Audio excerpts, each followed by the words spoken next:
Good afternoon once again. It's me, a.k.a. the Jamaican Stallion. Giddy up.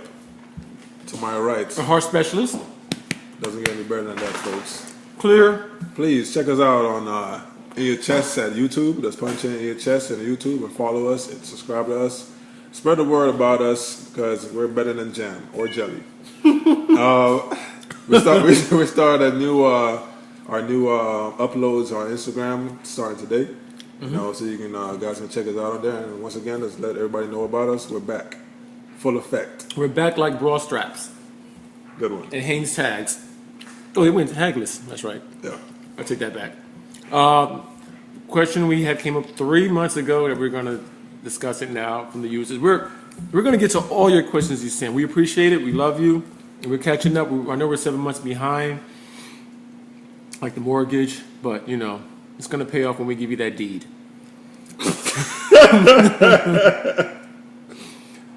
This topic we're going to review today is finding the perfect loser. I know you guys might look at and wondering, like, what the hell do they mean by that? But basically, it's like, you know, in life, sometimes, you know, as far as when you set goals, you know what you want in life, and the guys or girls be like, man, I want to find a perfect person for me, or the perfect guy, a perfect woman. But it's not about finding the perfect person for you. It's, you know, it basically you got to, like, which way you're going to lose, because at the end of the day, you're going to lose. What I mean by that is that a lot of times guys be like, man, I don't want to date a girl that has kids, or I don't want to have any more kids, or I want to date somebody that want to have kids. But say you date somebody that has kids, right? You want to end up basically help raise those kids, right? But then you're the type of guy to say, I don't want to raise nobody's kids, right? But if you go ahead and date somebody else, they might want kids. So you might be back in that same situation again, unless you find somebody that don't want to have kids at all, which is tough for a woman, you know, depending on your age group. So you basically got to see which way do you want to lose. Do you want to lose this way or lose that way? Because you're going to gain a lot of things, but which way are you going to lose? You got to give something up to get where you actually want to get to, because you're not going to have 100% of what you really want. So which way do you want to lose? That's why the concept we said that which way you want to lose is really which way you're going to lose, because you're going to have a lot of gains for that perfect person for you, but you're going to lose in one thing that you just can't have. You know what I mean? So that's what that concept means. Yeah. So, well, Andrew said it pretty much exactly on the nail. I'm just going to give you a couple scenarios of realistic conditions that some of us lose in that current right now in this century. First one, we have relationships where, you know, the girl is fully aware of some kind of have an idea that her man is with other women, and to you, you know, from your different, you know, thinking and your morals, you're going to say she's crazy. I wouldn't do that. But there's probably something so more significant on that scale where she kind of was just willing to deal with that. You know, it probably can be a great father, a great provider, doesn't hit her, doesn't disrespect her in a sense, calling out her name. He makes you feel like a princess. And all tales, it was enough for her to kind of sweep something as hurtful as that under the table, which you may think that she's naive.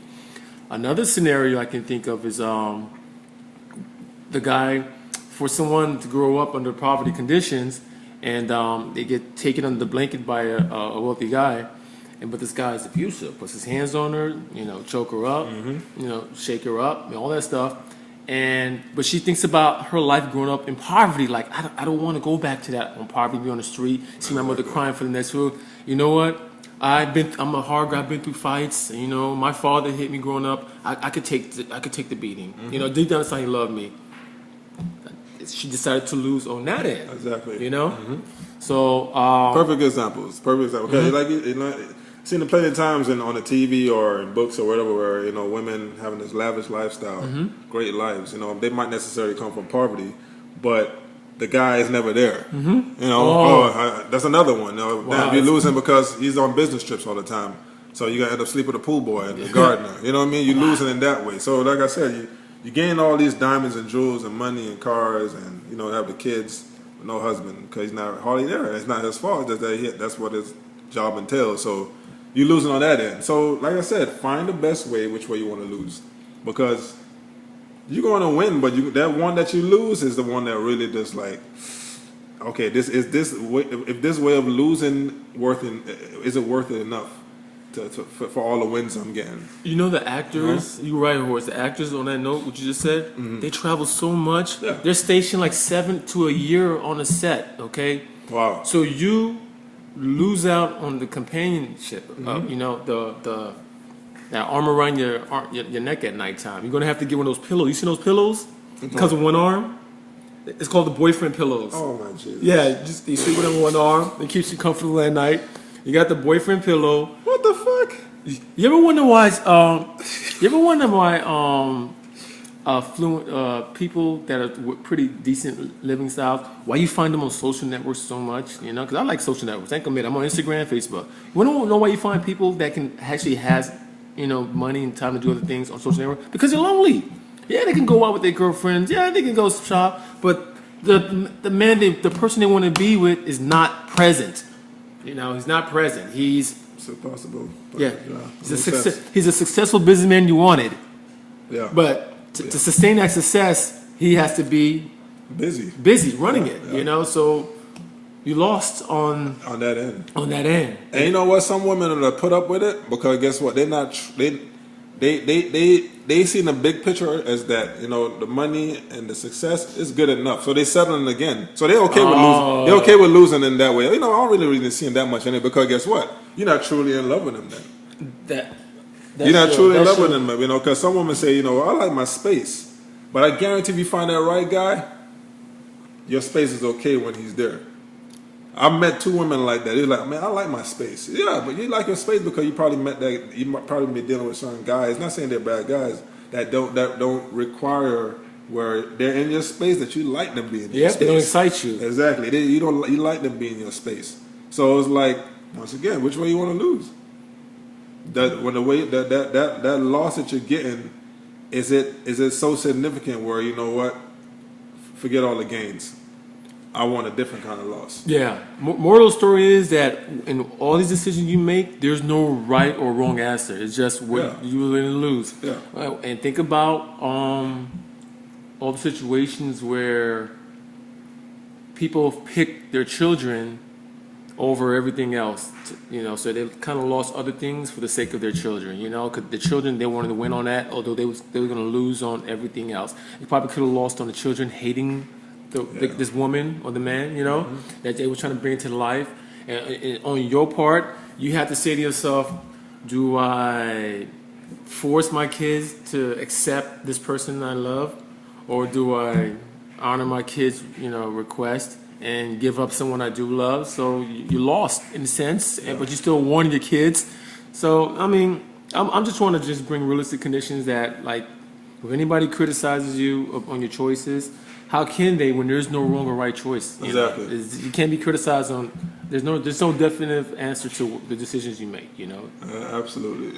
It's just about which way do you want to lose? Yeah, you're going to lose. Yeah. So your loss, that big loss is more significant than all the gains. And there's some people might be watching this video right now, be taking it. Well, that's me. That's me. I've been friends with her for 15 years, and she picked him over me. That sounds like Angie. Yeah. She picked him over me, and she's like, we're supposed to be girls. I'm her best friend, and she ran off for her lover because the lover said, "Oh, I don't like your friend." So now she was the loser. She lost her friend. In the sense, she gave up him for the win of her new man. So. In a sense, that's how. It doesn't mean she's a bad friend. It's just, well, let me take that back. It's probably she didn't think out the situation well enough, and she just valued the other choice over you at that moment in time. But it always come back around, though, right? Yeah, they always come back around. And not necessarily in the same exact way, but through different things. Yeah. That's why I think people don't understand that. Just because you cheated on me, don't think that Yeah. Your comeback is gonna be somebody cheating on you. No, it can come back where your car broke down for the whole year. You know what I'm saying? It's in that way, you know. So people always say, "Oh, it's gonna get back to you." It does, but come back to you in a different way. You just never really notice it. And you know, it's natural. That's life. Good. We're gonna wrap that one up. Please spread the love or spread the hate, but don't say nothing because we're irrelevant if you do. We're gonna be on InYaChest. We're gonna be on Instagram, InYaChest, and you can find us on YouTube. You just type InYaChest right in the search bar. Real people, real issues, real answers, real reality. I'm gonna let Andrew give you the phone number in the meantime while I get my mozzarella stick. We're back. We're 40s. You know, we're close to. You know, I keep saying we're 40, but that's the new thing right now. You have to lie up. So when you lie up, they were like, "Wow, horses see 40." Well, we're probably like in the mid 30s or early, you know. So that's the new wave right now. Lie up, and they'll automatically estimate down. All right, you can call us also and leave a voicemail at 305-741-5241. That's 305-741-5241. And email us your questions or comments, anything you guys want us to know at InYaChest@gmail.com. That's InYaChest.com. Please spread the word and check us out on YouTube and subscribe. Buenos tardes.